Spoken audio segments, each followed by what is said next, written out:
Welcome in to Friday Fire Facts, brought to you by Black Hawk Fire and Security. Today we're going to talk about two different things that were brought to my attention after last week's episodes about extinguishers.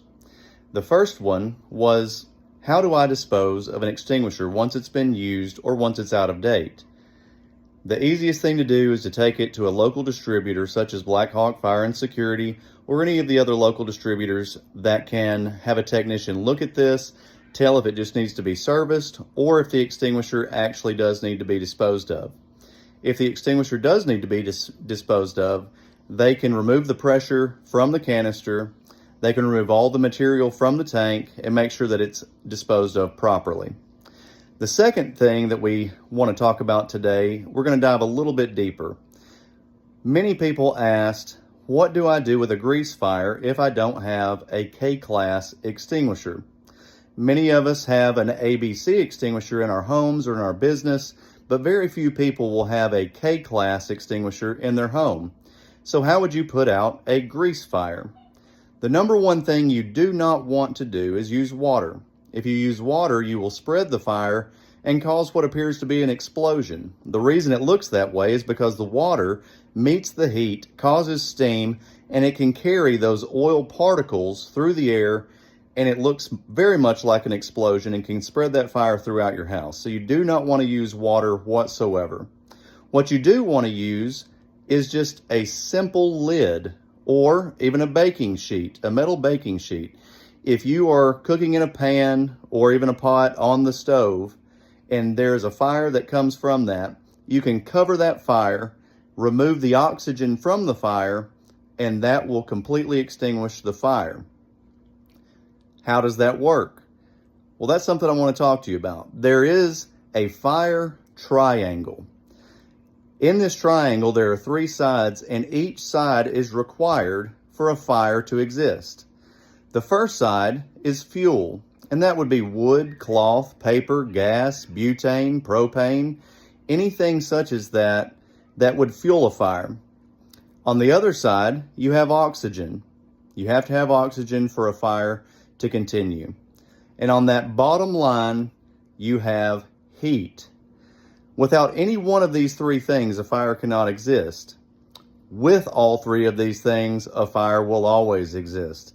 So if you can remove one of those things, the fire will go out. So in a grease fire, if you can remove the oxygen by placing a pan, a lid, any type of metal sheet, anything fireproof over that to remove the oxygen, turn the eye off to the stove, remove the pan safely to a different eye so that the heat can be lowered and that fire will go out safely. If it gets to a point where you don't feel like you can remove it safely, you would need to call the authorities and get out of the building as quickly as you can to remain safe and possibly save lives. So call the authorities and let them do what they do best.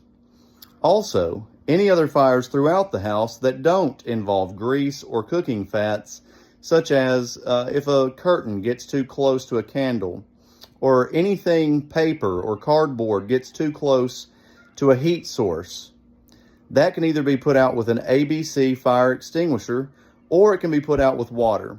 Either way, it's going to be messy, but it will save you injury. It will save you property damage. Make sure that you're using the right things to put out these fires so that everyone can be safe.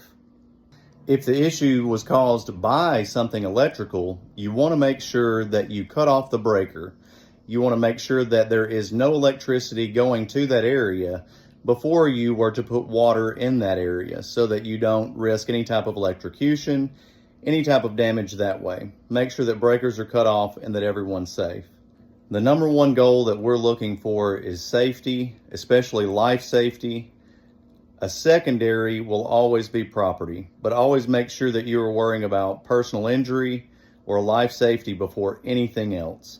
If you're ever worried about the size of a fire or the danger, get out of the building and call the authorities and let them handle it. If you're alive, you can always handle other property. You can always buy more things, but we can't buy more of you. So make sure that you're safe, you're smart, and you're doing the things that are going to keep your family safe as well.